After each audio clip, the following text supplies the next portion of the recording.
Hello everyone, welcome back to my channel Prachit world. आज के vlog में आप सभी का खूब सारा स्वागत है। यहाँ पे आप देख सकते हैं कि मैं अपना ब्लड प्रेशर और शुगर चेक करा रही हूँ। और प्रॉब्लम ये हो गई थी कि तुरंत लंच करने के बाद ही मैं चेक कराई थी, तो ऑब्वियसली शुगर ऊपर नीचे आना ही था। तो शुगर का जो रिपोर्ट है वो थोड़ा ज़्यादा आया, बिकॉज मैं तुरंत खाना खा के डोसा वगैरह खाई थी, उसके बाद आइसक्रीम खा ली थी। और ये व्लॉग जो है ना, ये मैं मिक्स करके डाल रही हूँ। ये थोड़ा और जिस दिन लड्डू का एडमिशन कराने गए थे उस दिन का व्लॉग है। मेरा बाल कैसे बिगड़ गया है। एक्चुअली ओपन हेयर किया था, फिर मेरे को थोड़ा इरिटेशन हो रहा था और हर टाइम ओपन हेयर अच्छा भी नहीं लगता है, तो इसलिए मैंने बाल को टाई कर लिया था। यहाँ पे ब्लड निकाल के हम लोगों ने टेस्ट किया, फिर बोला कि आप लोगों ने जस्ट अभी लंच किया है ना, इसलिए जिससे आप लोग का शुगर ऐसे ऊपर नीचे आ रहा है, तो टेंशन की बात नहीं है। और ये लड्डू का यूरो किड्स में हम लोग गए थे एडमिशन जो था कैंसिल कराने, क्योंकि हम लोगों ने इसमें फ़ी दे दिया था। बट हम लोगों ने फिर प्लान किया कि नहीं, हम लोग यूरो किड्स में नहीं, अब सीनियर स्कूल में इसको डालते हैं। एंड देन हम लोग दोनों जन अपना अपना बीपी कंपेयर कर रहे थे, लड्डू के पापा और मैं।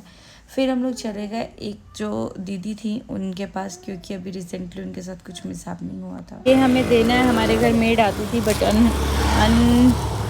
हैपनिंग हो चुका है उनके साथ कुछ, तो हम लोग मिलने जा रहे हैं, बस उनको दे देंगे। देखते दोस्त को बता। दीदी ठीक हो आप? अभी ठीक हो?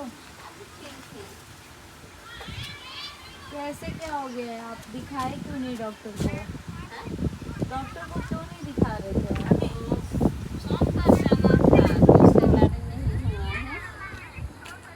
पूरा पतले हो गए हो एकदम। चलिए पापा, कहाँ जाना पड़ेगा? फिर से जाना पड़ेगा, तो ऑपरेशन करके वो हुआ आपको? ये आप लीजिए। इतना सुनाना पड़ेगा। कोई बात नहीं, लीजिए आप कितनी पतली हो गई हैं। कितना दिन वहाँ खाना? पूछे, वो बताए हमको। हम वैसे ही पूछ रहे थे कि कैसे, तो वो बोली कि ऐसा ऐसा हो गया। हम बोले कि अरे यार, हम सोचे थे कि बच्चा, मतलब वो सब सोच के हम वेट वेट वेट वेट बेटी पापा थी। सो गाइस, मेरे लड्डू जी को इसके पापा इतना रिस्पॉन्सिबल समझ गए हैं। पहले तो मैं ये बंद कर लूँ, मैं फ़ोटो खींचती है।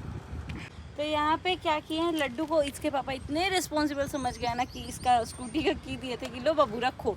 एक्चुअली हम लोग के फ़ोटो में घुस रहा था, तो हम लोग बोले कि थोड़ा दिमाग इसका डाइवर्ट हो जाएगा। वो आया, यहाँ से खोला, डिक्की के अंदर चाबी रख दिया और डिक्की ब्लॉक कर दिया। अब चाबी इसके अंदर है, तो हम लोग लेके जा रहे हैं, देख सकते हैं। चल मेरी गाड़ी।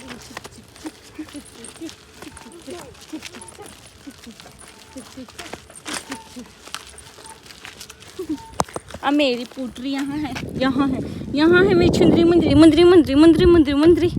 तुम तो फोटो में बहुत सुंदर आती है जी। कितना जल्दी रिस्पॉन्ड करेगी। आदू चलो ऊपर।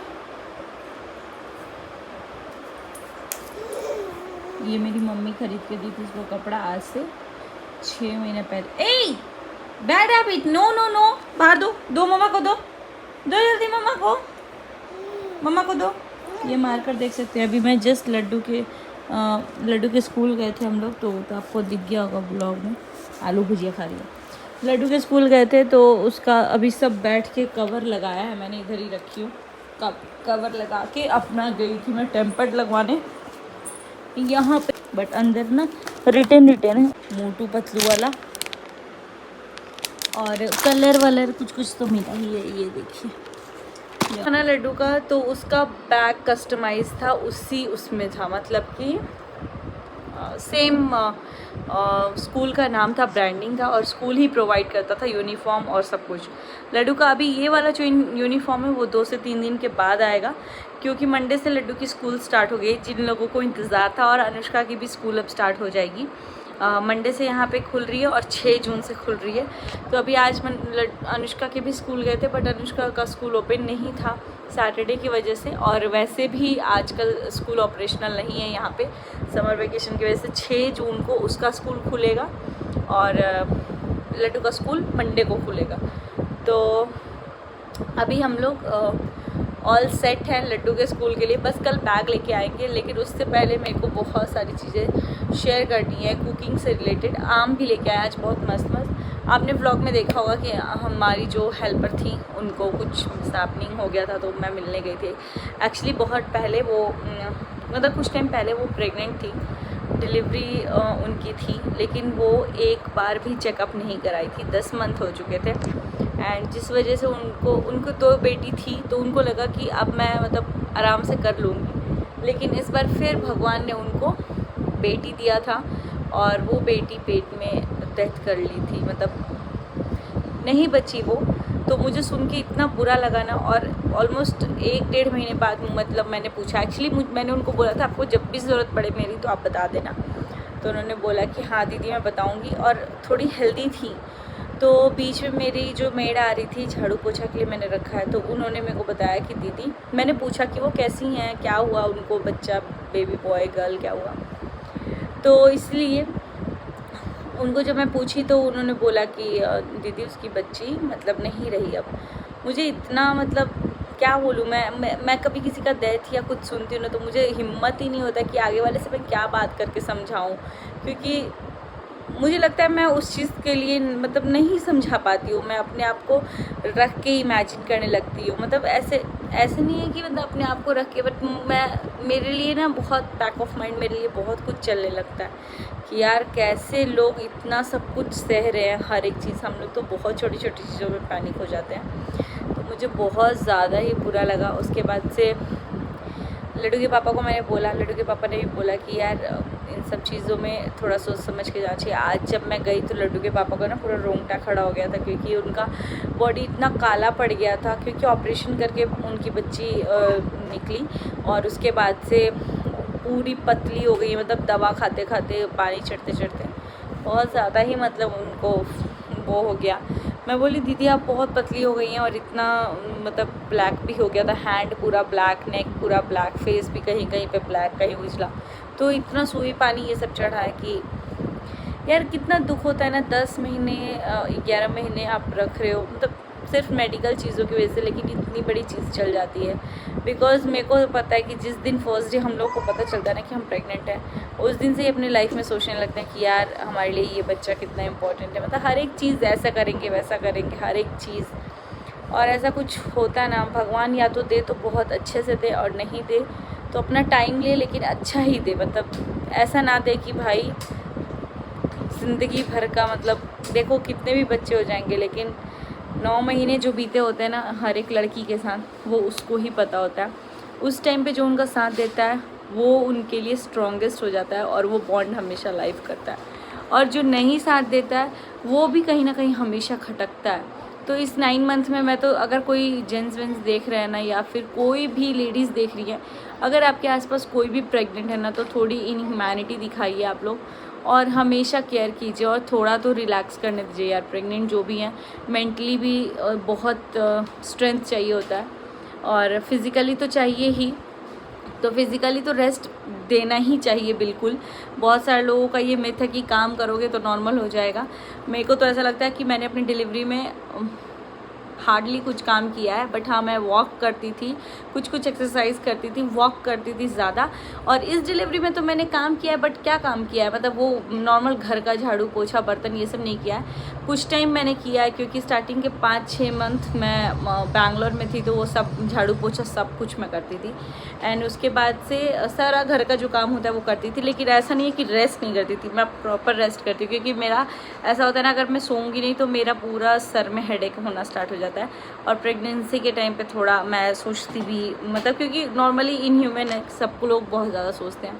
मैं बस इतना ही बोलूँगी कि अगर आपके आसपास कोई भी प्रेग्नेंट है ना, आपकी भाभी हुई, ननद हुई, कोई भी हुआ, बहन हुई, कोई भी हुआ, तो आप लोग उसको प्लीज़ थोड़ा मेंटली भी रेस्ट दो, खूब खुशियाँ दो, ताकि आने वाला बच्चा भी एकदम खुशनुमा हो और सब कुछ बहुत अच्छे से हो जाए। क्योंकि एक औरत ना, बोलते हैं ना, डेथ एंड लाइफ के बीच में लड़के एक बच्चे को पैदा करती है, और उसके बाद मतलब उस टाइम पे जो उनके साथ बहुत अच्छे से रहता है ना, वो ज़िंदगी भर वो रिश्ते को संभाल के रखती है। तो बस इतना ही बोलूँगी। मैं देखी उनकी हालत, मेरा तो दिल दहल गया। लेकिन लड्डू के पापा जब वहाँ से निकल गए, को उन्होंने बोला कि सुची चलो, मेरा तो हो नहीं रहा था, मैं उनको आम ले जाके दी, क्योंकि मैंने ना ऐसा सोचा कि कपड़े और जो भी है वो सब चीज़ें दूंगी। लेकिन लड्डू के पापा को मैं बोली कि चलो चलते हैं, कुछ दे देंगे। तो उन्होंने बोला कि क्या दोगे, हम लोग क्या सोचे थे और क्या लेके जा रहे हैं। मैं बोली कि कोई बात नहीं है, फल फ्रूट कुछ ले लेते हैं। तो आम लेके गई और इतना अच्छा लगा। शिफाली उनकी बेटी का नाम है और नंदनी लड्डू के साथ खेलती वेलती थी। शिफाली को मैं लास्ट में देखी थी डिलीवरी के टाइम पे, मतलब होने वाली थी, तो उस टाइम पे मैं शिफाली से मिली थी। तो मैंने जैसे ही मैं लेके गई, शिफाली इतना खुश हो गई ना कि फटाक से आम ली और लेके एक आम खा ली, फटाफट से हाथ पूरा धुली। मैं बोली शिफाली कैसा था, मीठा था? तो वो बोली कि बहुत अच्छा था। और अभी बता दूँ यहाँ पे आम का जो रेट है ना बहुत ज़्यादा हाई है। मैं ऑनलाइन देख रही थी तो 800 का पड़ रहा था मुझे, पता नहीं कौन सा मैंगो था वो, बट आज हम लोगों को जो मिला वो ऑलमोस्ट यहाँ पे 400 के करीब था। तो मैंने बोला कि नहीं, आम बहुत कम लोग, मतलब खास करके वो लोग अफोर्ड नहीं कर पा रहे, बिकॉज जो अपना मेडिकल चेकअप नहीं करा रहा है पैसों का सोच के। मैंने बोला भी कि दीदी आपने क्यों नहीं कराया, तो उन्होंने बोला कि सैलरी आने वाली थी बट आते आते लेट हो गई तो हम लोग का नहीं हो पाया। मैंने उनको बोला भी कि आपने मुझे क्यों नहीं बोला, बिकॉज इन सब चीज़ों के लिए तो हर किसी को, मतलब तो इसीलिए हर किसी को हेल्प करना चाहिए। तो मैंने उनको डांटा भी, उनको बोला भी, फिर मैंने बोला अपना ध्यान रखो और कोई भी बात हो तो आप मुझे बोलना, मैं भी हूँ फ़िलहाल यहाँ पे। उन्होंने बोला ठीक है दी। अभी तो थोड़ा ठीक हो गई हैं, बीच में बहुत ज़्यादा स्वेल हो गई थी, मतलब फूल गई थी। तो अब हम लोग, कहाँ से मैं बात स्टार्ट की और कहाँ चली गई, तो फ़िलहाल अभी चलते हैं ऊपर। आज का दिन पूरा पता नहीं कैसे निकला कैसे नहीं निकला, सब निकल ही गया है। बस खाना अभी जस्ट आके मैं रोटी वोटी बनाई हूँ, टेम्पर्ड लगवाने के बाद मैं अपना वो सब्जी वब्जी लेके आई हूँ, उसके बाद से बनाई हूँ। और आज पूरा दिन मेरा निकल गया। कल मोस्ट प्रोबेबली हम लोग थोड़ा रेस्ट करेंगे। रेस्ट क्या ही करेंगे, मुझे कल कपड़े धोने बहुत सारे, क्योंकि परसों से ऑफिस है और ऑफिस के कपड़े तो धुलने ही पड़ते हैं और आयरन वगैरह करना है। तो आयरन के लिए बहुत सारे कपड़े हैं और मैं सोच रही हूँ मैं स्टीम आयरन वो ऑर्डर करूँ, बिकॉज मुझे पर्सनली आयरन करना नहीं पसंद है कपड़ों को, लेकिन लड्डू के पापा का है तो मोस्टली वो तो बहुत सारे कर भी लेते हैं, लेकिन कभी कभी ऐसा लगता है कि यार इतना मेहनत कर रहा है आगे वाला बंदा तो कर दे। और लड्डू के पापा अपने कपड़े को बहुत इज्जत से रखते हैं, बहुत, मतलब मैं भी ऐसा नहीं है कि फेंक देती हूँ, बट वो बहुत ज़्यादा जतन से रखते हैं। 10-10 साल पुरानी कपड़े नहीं लगते हैं कि हाँ अभी मतलब खरीदे हुए ऐसा लगता है। आई एम कमिंग बेटा। तो अभी मैं चलती हूँ ऊपर और बाकी आप लोग से बात करेंगे आने के बाद। आई होप आप लोगों ने क्या क्या खाया है, पता नहीं ये व्लॉग मॉर्निंग में जाएगा इवनिंग में जाएगा, जब भी जाएगा। अभी रिसेंटली आपने क्या खाया था वो कमेंट कीजिएगा। तो अभी यहाँ से चलते हैं ऊपर। Bye bye.